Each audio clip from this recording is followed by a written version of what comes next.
The Age of Innocence by Edith Wharton. Book 1, Chapter 14.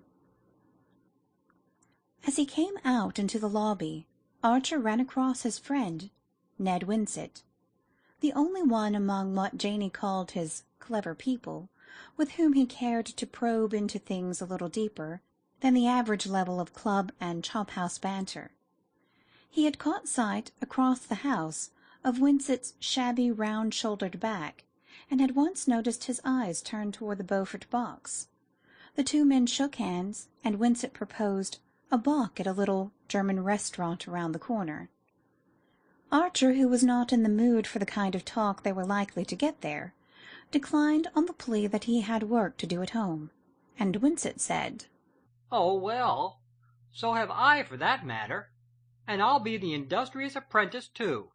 They strolled along together, and presently Winsett said, "Look here, what I'm really after is the name of the dark lady in that swell box of yours, with the bouffants, wasn't she? The one your friend Lefert seemed so smitten by." Archer, he could not have said why, was slightly annoyed. What the devil did Ned Winsett want with Ellen Olenska's name? And, above all, why did he couple it with Lefferts's? It was unlike Winsett to manifest such curiosity, and after all, Archer remembered, he was a journalist. "It's not for an interview, I hope." He laughed. "Well, not for the press, just for myself," Winsett rejoined. "The fact is, she's a neighbor of mine. Queer quarter for such a beauty to settle in, and she's been awfully kind to my little boy, who fell down her area chasing his kitten, and gave himself a nasty cut. She rushed in bareheaded, carrying him in her arms, with his knee all beautifully bandaged, and was so sympathetic and beautiful that my wife was too dazzled to ask her name." A pleasant glow dilated Archer's heart. There was nothing extraordinary in the tale. Any woman would have done as much for a neighbour's child, but it was just like Ellen, he felt, to have rushed in bareheaded, carrying the boy in her arms, and to have dazzled poor Mrs. Winsett into forgetting to ask who she was. "That is the Countess Olenska, a granddaughter of old Mrs. Mingott's." "Whew, a countess!" whistled Ned Winsett. "Well, I didn't know countesses were so neighborly. Mingotts ain't." "They would be, if you'd let them." "Oh, well—" It was their old interminable argument as to the obstinate unwillingness of the clever people to frequent the fashionable, and both men knew that there was no use in prolonging it. "I wonder," Winsett broke off, "how a countess happens to live in our slum." "Because she doesn't care a hang about where she lives, or about any of our little social signposts," said Archer, with a secret pride in his own picture of her. Been in bigger places, I suppose," the other commented. "Well, here's my corner." He slouched off across Broadway, and Archer stood looking after him and musing on his last words. Ned Winsett had those flashes of penetration. They were the most interesting thing about him, and always made Archer wonder why they had allowed him to accept failure so stolidly at an age when most men were still struggling. Archer had known that Winsett had a wife and child, but he had never seen them. The two men always met at the Century, or at some haunt of journalists and theatrical people, such as the restaurant where Winsett had proposed to go for a bock. He had given Archer to understand that his wife was an invalid, which might be true of the poor lady, or might merely be that she was lacking in social gifts, or in evening clothes, or in both. Winsett himself had a savage abhorrence of social observances. Archer, who dressed in the evening because he thought it cleaner and more comfortable to do so, and who had never stopped to consider that cleanliness and comfort are two of the costliest items in a modest budget, regarded Winsett's attitude as part of the boring bohemian pose that always made fashionable people, who changed their clothes without talking about it, and were not for ever harping on the number of servants one kept, seem so much simpler and less self-conscious than the others. Nevertheless, he was always stimulated by Winsett, and whenever he caught sight of the journalist's lean, bearded face and melancholy eyes, he would rout him out of his corner and carry him off for a long talk. Winsett was not a journalist by choice. He was a pure man of letters, untimely born in a world that had no need of letters. But after publishing one volume of brief and exquisite literary appreciations, of which 120 copies were sold, 30 given away, and the balance eventually destroyed by the publisher, as per contract, to make room for more marketable material, he had abandoned his real calling and taken a sub-editorial job on a women's weekly, where fashion plates and paper patterns alternated with New England love stories and advertisements of temperance drinks. On the subject of hearth fires, as the paper was called, he was inexhaustibly entertaining, but beneath his fun lurked the sterile bitterness of the still young man who has tired and given up. His conversation always made Archer take the measure of his own life, and feel how little it contained. But Winsett's, after all, contained still less, and though their common fund of intellectual interests and curiosities made their talks exhilarating, their exchange of views usually remained within the limits of a pensive dilettantism. "The fact is, life isn't much a fit for either of us," Winsett had once said. "I'm down and out, nothing to be done about it.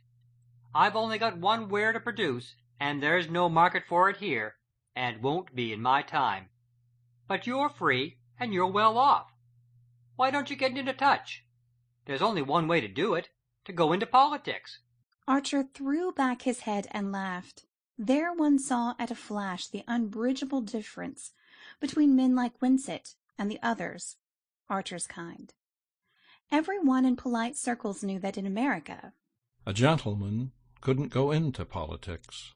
But since he could hardly put it that way to Winsett, he answered evasively. Look at the career of the honest man in American politics. They don't want us. "Who's they? Why don't you all get together and be they yourselves?" Archer's laugh lingered on his lips in a slightly condescending smile. It was useless to prolong the discussion.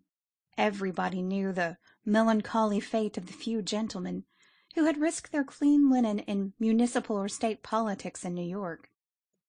The day was past when that sort of thing was possible. The country was in possession of the bosses, and the immigrant and decent people had to fall back on sport or culture. Culture? Yes, if we had it. But there are just a few little local patches dying out here and there for lack of, well, hoeing and cross-fertilizing. The last remnants of the old European tradition that your forebears brought with them. But you're in a pitiful little minority. You've got no center, no competition, no audience. You're like the pictures on the walls of a deserted house, the portrait of a gentleman. You'll never amount to anything, any of you, until you roll up your sleeves and get right down into the muck. That or emigrate. God, if I could emigrate. Archer mentally shrugged his shoulders and turned the conversation back to books, where Winsett, if uncertain, was always interesting. Emigrate? As if a gentleman could abandon his own country. One could no more do that than one could roll up one's sleeves and go down into the muck. A gentleman simply stayed at home and abstained.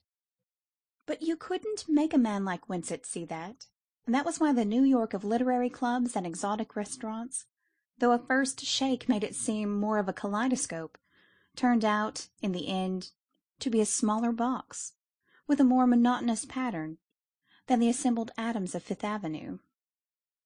The next morning Archer scoured the town in vain for more yellow roses. In consequence of this search he arrived late at the office, perceived that in his doing so made no difference whatsoever to anyone, and was filled with sudden exasperation at the elaborate futility of his life. Why should he not be at this moment on the sands of St. Augustine with May Welland? No one was deceived by his pretence of professional activity. In old-fashioned legal firms like that of which Mr. Letterblair was the head, and which were mainly engaged in the management of large estates and conservative investments, there were always 2 or 3 young men, fairly well off and without professional ambition, who for a certain number of hours each day sat at a desk, accomplishing trivial tasks, or simply reading the newspapers. Though it was supposed to be, proper for them to have an occupation, the crude fact of money-making was still regarded as derogatory, and the law, being a profession, was accounted a more gentlemanly pursuit than business. But none of these young men had much hope of really advancing in the profession, or any earnest desire to do so. And over many of them the green mould of the perfunctory was already perceptibly spreading. It made Archer shiver to think that it might be spreading over him too. He had, to be sure, other tastes and interests. He spent his vacations in European travel, cultivated the clever people May spoke of, and generally tried to keep up, as he had somewhat wistfully put it to Madame Olenska. But once he was married, what would become of this narrow margin of life in which his real experiences had lived? He had seen enough of the other young men who had dreamed his dream, though perhaps less ardently, and who had gradually sunk into the placid and luxurious routine of their elders. From the office he sent a note by messenger to Madame Olenska, asking if he might call that afternoon, and begging her to let him find a reply at his club. But at the club he found nothing, nor did he receive any letter the following day. This unexpected silence mortified him beyond reason, and though the next morning he saw a glorious cluster of yellow roses behind a florist's window-pane, he left it there. It was only on the third morning that he received a line by post from the Countess Olenska. To his surprise it was dated from Skuytercliff, whither the Van der Luydens had promptly retreated after putting the Duke on board his steamer. I ran away, the writer began abruptly, without the usual preliminaries, the day after I saw you at the play, and these kind friends have taken me in. I wanted to be quiet, and think things over. You were right in telling me how kind they were. I feel so safe here. I wish that you were with us. She ended with the conventional, Yours sincerely, and without any allusion to the date of her return. The tone of the note surprised the young man. What was Madame Olenska running away from, and why did she feel the need to be safe? His first thought was of some dark menace from abroad. Then he reflected that he did not know her epistolary style, and that it might run into picturesque exaggeration. Women always exaggerated, and moreover she was not wholly at her ease in English, which she often spoke as if she were translating from the French. Je me suis évadée.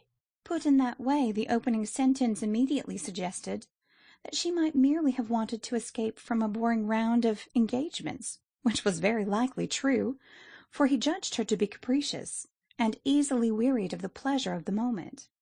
It amused him to think of the Van der Luydens having carried her off to Skuytercliff on a second visit, and this time for an indefinite period. The doors of Skuytercliff were rarely and grudgingly opened to visitors, and a chilly week-end was the most ever offered to the few thus privileged. But Archer had seen, on his last visit to Paris, the delicious play of La Biche, Le Voyage de Monsieur Perrichon, and he remembered Monsieur Perrichon's dogged and undiscouraged attachment to the young man whom he had pulled out of the glacier. The Van der Luydens had rescued Madame Olenska from a doom almost as icy, and though there were many other reasons for being attached to her, Archer knew that beneath them all lay the gentle and obstinate determination to go on rescuing her. He felt a distinct disappointment on learning that she was away, and almost immediately remembered that only the day before he had refused an invitation to spend the following Sunday with the Reggie Chiverses at their house on the Hudson, a few miles below Skuytercliff.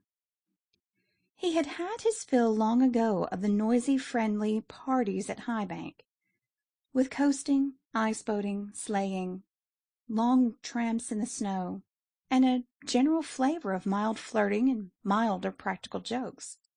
He had just received a box of new books from his London bookseller, and had preferred the prospect of a quiet Sunday at home with his spoils. But he now went into the club writing-room, wrote a hurried telegram, and told the servant to send it immediately.